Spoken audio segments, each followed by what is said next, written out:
शासन प्रशासन के सौतेले व्यवहार के चलते रेवती थाना अपनी बदहाली पर आंसू बहाता नजर आ रहा है। हालांकि प्रदेश में विकास वाली सरकार है, फिर भी इस थाने को संपूर्ण रूप से विकास अभी तक क्यों नहीं हुआ।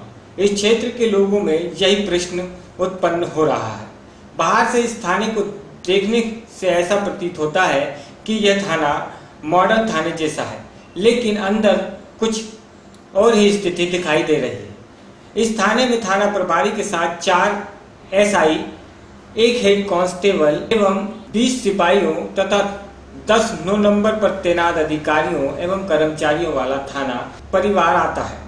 सभी लोग अपने विभाग के आदेश का पालन बखूबी निभाते हैं, चाहे चिलचिलाती धूप हो चाहे बारिश एवं कड़ाके की सर्दी। लोग जान जोखिम में डालकर ड्यूटी का अंजाम देते हैं।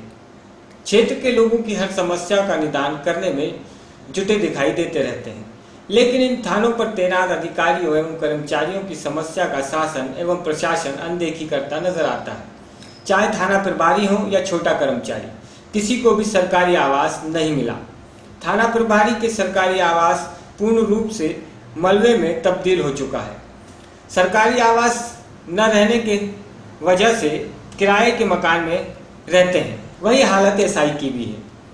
सबसे बुरा हाल तो उन सिपाहियों का है जो पास में स्थित खंडर नुमा रेन बसेरा में ड्यूटी के पश्चात आराम करते हैं। सबसे अहम बात यह है कि थाना परिषद में अभी तक बाउंड्री वॉल न होने से भी अनेकों दिक्कतों का भी सामना करना पड़ता है। बाउंड्री वॉल न होने से यहाँ थाना पूर्ण रूप से सुरक्षित नहीं दिखाई दे रहा है। हालांकि इस विषय पर उपस्थित अधिकारियों से जानना चाहा, लेकिन विभागीय डर से वहां से कोई जवाब नहीं मिला।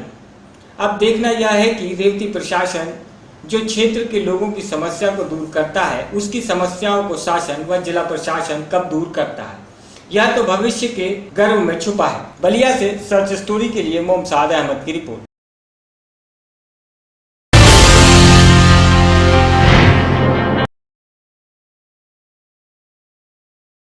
आज के दौर में जन कल्याण योजनाएं नीतिगत भ्रष्टाचार का शिकार है, लेकिन सरकारी स्वास्थ्य विभाग का हालत उससे भी बेहाल है। दवा और चिकित्सा आज मानव जीवन की बुनियादी आवश्यकता है। इसके बिना जीवन का अतिश्रेष्ठ ही खतरे में पड़ जाता है। जनपद में लगभग 30 किलोमीटर दूर स्थित रेवती थाना क्षेत्र के अंतर्गत करोड़ों की लागत से बना सामुदायिक स्वास्थ्य केंद्र को देखने से यह लगता है कि मानो कोई प्राइवेट अस्पताल में आ गए हैं। बाहर से जितना सुंदर दिखने वाला यह स्वास्थ्य केंद्र उतना ही भीतर से खोखला दिखाई देता है।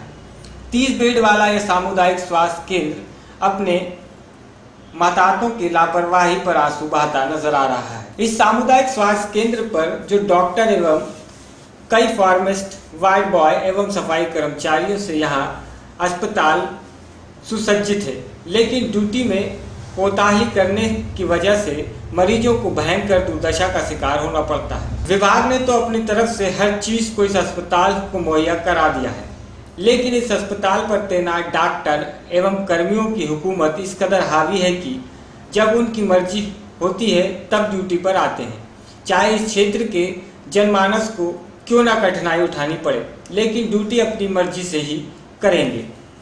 इन लोगों को ना ही शासन का डर है ना ही विभाग का। इस सामुदायिक स्वास्थ्य केंद्र का पोल रक्षाबंधन के दिन खुला।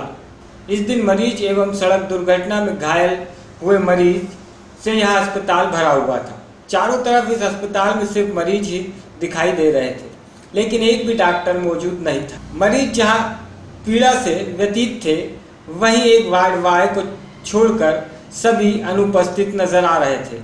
डॉक्टरों के कक्ष में ताला लटका दिखाई दे रहा था। वहीं लाचार वार्ड बॉय किसी तरह घायल मरीजों को प्राथमिक उपचार कर जिला अस्पताल रेफर कर रहा था।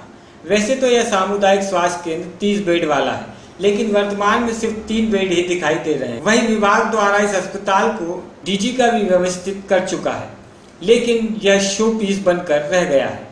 सफाई के नाम पर सिर्फ कोरम पूरा किया जाता है। वैसे इस सामुदायिक स्वास्थ्य केंद्र पर 2 सफाई कर्मी भी नियुक्त हैं। वहीं जब मरीजों से पूछा कि डॉक्टर साहब कहाँ हैं, उन लोगों ने यही कहा कि डॉक्टर नहीं है। अब देखना यह है कि इन लोगों की मनमानी चलती है या प्रशासन एवं विभाग द्वारा इन सरकारी कामों में लापरवाही करने पर क्या कदम इस सामुदायिक स्वास्थ्य केंद्र पर तैनात डॉक्टरों एवं अन्य विभागीय कर्मचारियों पर उठाए जाते हैं, यह तो आने वाला समय तय करेगा। बताएंगे कि 2 घंटे से तो नहीं थे ये, तो हॉस्पिटल में आप नहीं थे, कई बार आपके पास कॉल किया है। ठीक है, एक बात मिश्रा जी थे कि नहीं थे यहाँ पे? नहीं थे, यहाँ पे नहीं थे। कई बार आपको कॉल किया गया, उसके बाद आप आए हैं। हमारे वहाँ आपका रूम है ना, जाके वहाँ गलती ला रहे हैं। सबसे बड़ी समस्या यहाँ पे ये है। हाँ बताइए। और ये आपके कोई भी प्राथमिक स्वास्थ्य केंद्र हो, वहाँ पे डॉक्टर नहीं आ रहे हैं। थोड़ा आप इनको हेल्प करना चाहिए। जब से आप आए हैं यहाँ पे कोई डॉक्टर नहीं आया है। अरे तो उनको समझाइए ना, इंसानियत के नाते वैसे पकड़े हुए हैं। डॉक्टर यहाँ पे हैं थे कि नहीं थे? यहाँ पे डॉक्टर सुबह से ही नहीं है। सुबह से नहीं है। यहाँ पे डॉक्टर कोई आएगा भी नहीं। यहाँ पे जनरल एजेंट बोला है, कोई डॉक्टर तक आया नहीं। ऐसा तो भैया हमार इतना सिंपल चीज सुबह से अभी तक चाय भी नहीं पी। ये बताइए, हम आदमी है या मशीन है कि चटपट और भी तो लोग होंगे आपके साथ। देखिए है या नहीं मैं नहीं जानता। ये तो 4 फार्मासिस्ट है, 2 डॉक्टर है यहाँ पे प्रेजेंट टाइम में। आप नहीं इमरजेंसी का मतलब क्या हुआ? इमरजेंसी का मतलब ऑलरेडी एक डॉक्टर यहाँ पे तो आप लोग कितने देर से हैं यहाँ पे? इमरजेंसी इसको बोलते हैं। डॉक्टर ने इनको नॉलेज नहीं है, ये क्या बताते हैं? इमरजेंसी बस इसको बोलते उसका हैं। कुछ नहीं, अगर इसको ठीक से सर्जरी कर देंगे तो बच जाएगा आराम से। इमरजेंसी इसको बोलते अभी भी कुछ खराब नहीं, 4-5 घंटे अगर इस तरह रख देंगे उसको, उसका तो पूरा बर्बाद हो जाएगा।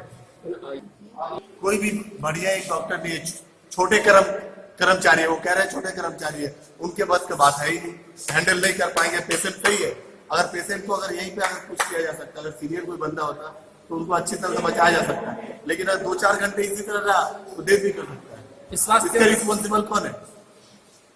स्वास्थ्य केंद्र पे 4 डॉक्टर ऑलरेडी और 2 फार्मासिस्ट हैं। आप खुद भी देख सकते हैं कि मात्र एक डॉक्टर, एक छोटा सा कर्मचारी है, कर्मचारी छोटा लगे सा, हुए हैं। कोई डॉक्टर नहीं है, छोटा सा कर्मचारी, और बाकी वो केवल पट्टी लगाया, अगर उसको अगर सिलाई कर दिया जाए तो उस समय उसको अगर राहत मिल सकती है और बच भी सकता है। लेकिन ये इतना अच्छा, इतना बड़ा हॉस्पिटल है, इसमें तो इस सारी सुविधाएं मिलनी चाहिए। जनता के लिए बना है, जनता मर रही है यहाँ पे। 2 डॉक्टर और 4 फार्मासिस्ट है यहाँ पे। 4 डॉक्टर यहाँ 2 फार्मासिस्ट हैं। और फिलहाल आप खुद भी देख सकते हैं कितने देर से आप लोग यहाँ पे हैं? करीबन हम 2 घंटे से हैं हम यहाँ। लोग लेके आए हैं, मतलब तो अभी कहाँ के लिए रेफर कर दिए यहाँ से? अभी तो कह रहे हैं रेफर कर, ये तो है ही नहीं डॉक्टर, डॉक्टर नहीं रहेंगे तो ये रेफर करेंगे ही ना, सब छुट्टी में क्या फार्मासिस्ट हैं? हाँ, वो फार्मासिस्ट फार्मासिस्ट है जी। वो फार्मासिस्ट बोले मुझे कुछ नॉलेज नहीं है। हम बोले कि आप इतना, जब हम नॉर्मल इंसान होगा हमको नॉलेज है जिसको ऐसा करना है, ठीक हो जाएगा। बलिया से सर्च स्टोरी के लिए मोमशाद अहमद की रिपोर्ट।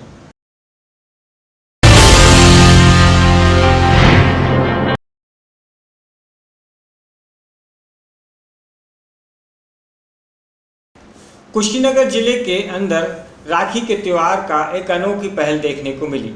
जिले के रामकोला विधानसभा के जगदीशपुरा विद्यार्थी डिग्री कॉलेज में एक अनोखे रक्षाबंधन त्योहार का आयोजन किया गया, जिसमें जिले के उच्च अधिकारियों और लोगों की सेवा में तैनात सिपाहियों की कलाइयाँ सूनी न रह जाएं, इसके लिए बच्चियों ने उनकी बहन बनकर राखी बांधी, वह उनके दीर्घायु की कामना की। कार्यक्रम का आयोजन रामकोल विधायक रामनंद बोध ने उन बहनों के लिए किया जिनके अपने भाई नहीं थे और जिन अधिकारियों व सिपाहियों को अपनी ड्यूटी निभाते हुए अपने परिवार व बहनों से दूर होना पड़ता है, जिसकी वजह से वह कलाई को सूनी रखते हैं। इसलिए इस कार्यक्रम का आयोजन किया गया ताकि किसी की भी कलाई सूनी न रहे, साथ ही कई बहन भाई न होने पर उदास न हो। इस कार्यक्रम में शिरकत करने जिले के डीएम और एसपी के साथ अन्य पदाधिकारी और जनप्रतिनिधि पहुंचे, जहां उनका स्वागत पारंपरिक रूप से गीत व माल्यार्पण के साथ किया गया। गीत प्रचलन के बाद कार्यक्रम में उपस्थित अनेकों बहनों ने अधिकारियों व जनप्रतिनिधियों के हाथों में राखियां बांधते हुए उनके दीर्घायु की कामना की। वह बहनों ने परंपरा के अनुसार अपने भाइयों के मुंह में मिठाई खिलाई। उपस्थित लोगों को संबोधित करते हुए पुलिस कप्तान यमुना प्रसाद ने जिले में बहनों व महिलाओं की सुरक्षा सुनिश्चित करने की बात कही। जिला अधिकारी आंद्रा वारसी ने अपने जीवन काल में पहली बार अपने हाथों में इतनी राखियों को देखा, वह काफी प्रसन्न हुए। उपस्थित सभी बहनों को उन्होंने शौचालय हर घर में देने की घोषणा की ताकि भारत स्वच्छता अभियान में उनकी भी सहभागिता सुनिश्चित हो सके। तमाम घरों में भाई नहीं है, तमाम बहनों के पास भाई नहीं है। हमारे दिल में आया कि आखिर वो बहन कहाँ बांधेगी राखी। एक बड़े पैमाने पर कार्यक्रम किया जाए और उसमें प्रतिनिधियों के साथ जिलाधिकारी और जिले के आला अफसरों को भी बुलाया जाए, ताकि जो ऐसे परिवार हैं जिस परिवार में भाई नहीं है, बहन है, तो उस बहन को एक कलाई मिल सके। अपने आप को कोसा न कि मेरे बीच में भाई नहीं है, कि आज एक एक प्रतिनिधियों के अधिकारियों के हाथ में 20-20 राखियां बांधी हैं, 25-25 राखियां बांधी हैं। ये संकल्प लिया गया कि जिन बहनों ने राखी बांधी है उनकी सुरक्षा संरक्षण का जिम्मा मैं करूंगा और जहां तक हो सकता है इसका पालन करूंगा। फिलहाल ये मेरी जिंदगी में पहली बार इतनी राखी मेरी हाथ पे बांधी गई है, और जो प्यार आप लोगों ने दिखाया था वो हमेशा हम लोग आपकी सहयोग के लिए, आपकी सेवा के लिए हम हमेशा इस्तेमाल करेंगे। महिलाओं का सम्मान और हमारे बहनों की सम्मान। इस रक्षाबंधन पर हम लोग ये संकल्प लें, सम्मान मतलब उनको घर से सम्मान देना चाहिए। पुरुष अलग महिला अलग, ये जो तात्पर्य है इसको दूरी करना चाहिए। पुरुषों के लिए एक काम और महिलाओं के लिए दूसरा काम, इसको भी हमें दूरी करना चाहिए। मैं सारी बहनों से एक और इस रक्षाबंधन त्योहार के अवसर पर बात बताना चाहता हूं। अगर जिनकी घर पे शौचालय नहीं है और यहाँ पे जो उपस्थित है, आज मैं रक्षाबंधन के अवसर पर जिला समिति के माध्यम से आप लोगों के घर के लिए शौचालय की धनराशि देना चाहता हूँ। व्यक्तिगत संकल्प है और स्वच्छ भारत मिशन का भी संकल्प है।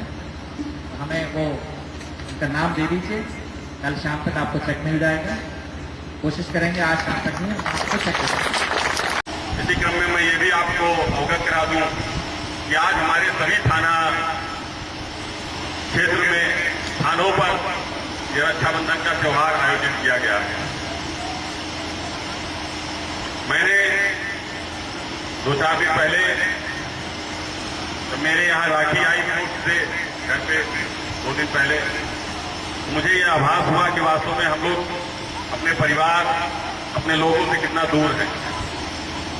मैंने सोचा अगर हमारा मुख्य उत्तरदायित्व है अपनी बहनाओं की सुरक्षा करना, अपनी माताओं की सुरक्षा करना, क्यों ना इसको एक त्योहार के रूप में मनाया जाए।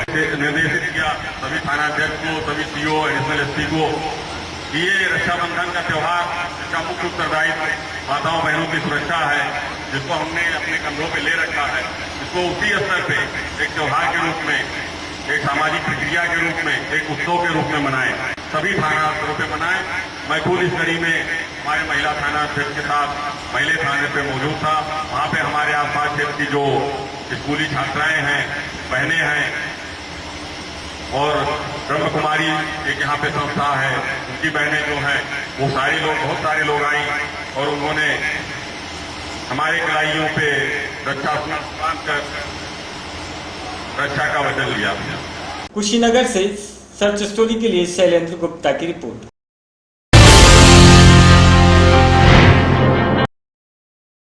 धमपुर इलाके में बनेली नदी के बहाव में 3 बच्चियां डूब गई, जिसमें से 2 बच्चियों को तो ग्रामीणों ने बचा लिया, लेकिन एक अभी तक लापता। गांव चतरपुर निवासी सतीश कुमार ने बताया कि बनेली नदी के पानी को देखने के लिए उनकी पुत्री 7 वर्षीय, उनके चचेरे भाई वीर सिंह की लड़की टोनी 8 वर्ष, पड़ोस की लड़की अंशिका 8 वर्ष, पुत्र संतराम चतरपुर के तटबंधन के पास नदी में गए थे।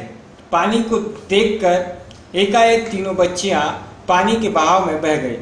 चीख पुकार सुनकर ग्रामीण मौके पर पहुंचे। बड़ी मशक्कत करते हुए डूबती टोनी व अंशिका को पानी से बाहर निकाला गया, जबकि राशि का कुछ पता नहीं चल सका। धामपुर में बनौली नदी है और इसमें 3 लड़कियां नहाने गई थी, तो 2 लड़कियां मिल गई हैं, एक लड़की मिल नहीं पाई है, उसका ढूंढने का प्रयास जारी है, लेकिन चूंकि नदी में प्रवाह इतना ज़्यादा है कि अभी तक हम ढूंढ नहीं पाए हैं। गांव के लोगों को क्या हिदायत दी जाती है कि जैसे बाढ़ का पानी आ रहा तो बच्चे उधर या ऐसे लोग ना जाएं? अब गांव के लोगों को देखिए जनरल सामान्य जानकारी दी जा रही है कि नदी के किनारे न जाएं और जहां पानी बढ़ने की संभावना वहां न जाएं, और गांव वालों को खुद पता रहता है कि कहां तक पानी जाएगा, क्या होगा। अब जैसे ये जो घटना हुई है, जो एक लड़की डूब गई, तो इसमें नहाने गए थे, कोई ऐसी चीज़ नहीं थी कि कोई बह गए हों, नहाने गए थे, नहाने में जो है पैर स्लिप कर गया, छोटी बच्ची थी। बिजनौर से सर्च स्टोरी के लिए फैजल खान की रिपोर्ट।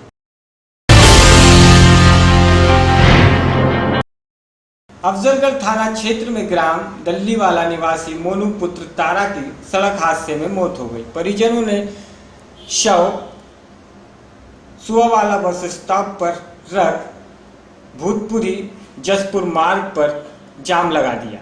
मौके पर सैकड़ों महिला पुरुष जमा हो गए। सूचना पर पहुंची पुलिस को भीड़ ने पथराव कर दौड़ाया। हालात बेकाबू होते देख एडीएम मौके पर पहुंचे। भारी पुलिस बल मौके पर तैनात थी। गुस्साए परिजन और ग्रामीणों शव मौके से नहीं उठाने दे रहे थे और जिद पर अड़े रहे। मौके पर पहुंचे एडीएम ने शीघ्र ड्राइवर की गिरफ्तारी व मुआवजे का आश्वासन देकर गुस्साई भीड़ को शांत किया। शव अपने कब्जे में लेकर पोस्टमार्टम के लिए भेजा। उनका कहना यह था कि सर परसों की रात गाड़ी को पकड़ा जा सकता था, देखा गया है या नंबर किसी तरीके के लिए, तो संबंधित पुलिसकर्मियों के खिलाफ उनकी शिकायत भी है। तो हमने आश्वासन दिया कि हर शिकायत की जांच के बाद ही अपनी लिस्ट कर सकता है। तो बाकी हमने इन्हें समझाया कि भैया आप जो है पोस्टमार्टम कराएं, उसके बाद जो भी राहत दी जाएगी। और प्रशासन ऐसी घटनाओं में बिल्कुल समाज के साथ है, लोगों के साथ है, हमेशा से रहा है। एक डिमांड इन्होंने की है कि यहाँ पे स्पीड ब्रेकर बनना चाहिए, क्योंकि नेशनल हाईवे का नियम नहीं होता स्पीड ब्रेकर बनने का, और ये भी नियम नहीं होता कि आप 200 मीटर तो कोई आवाज़ बनाएं। लेकिन अब बहुत सारी समस्याएं सामान्यतः में ऐसी रहती हैं कि उनका उत्पादन नहीं हो पाता। जो स्पीड ब्रेकर बनने वाली उन्होंने बात बताई, वो भी मैं नेशनल हाईवे के अधिकारी से बात करूँगा, कोशिश करेंगे और वो भी जो है हमारे। ये महिला के पुलिस पर आरोप लगा रही है जो बदतमीजी की है या लटपट जो चार्ज किया है। नहीं, इन्होंने ये कहा है कि साहब उन्होंने लाठीचार्ज किया, तो मैं तो तब से पूछ रहा था भाई किसी एक आदमी पर लाठी मारी, क्योंकि एक सिपाही पूरी स्पीड पर लाठीचार्ज नहीं कर सकता। जब हम भी यहाँ आए हमें पता लगा सिचुएशन ऐसी होती है, हमने किसी को उसको बुलाया। एक पुलिसकर्मी पूरा लाठी लेकर नहीं दौड़ सकता, लेकिन अगर किसी को कोई शिकायत है तो सबूत के साथ कार्रवाई करेंगे। अगर उनकी गलती पाई जाएगी। बिजनौर से सर्च स्टोरी के लिए फैजल खान की रिपोर्ट।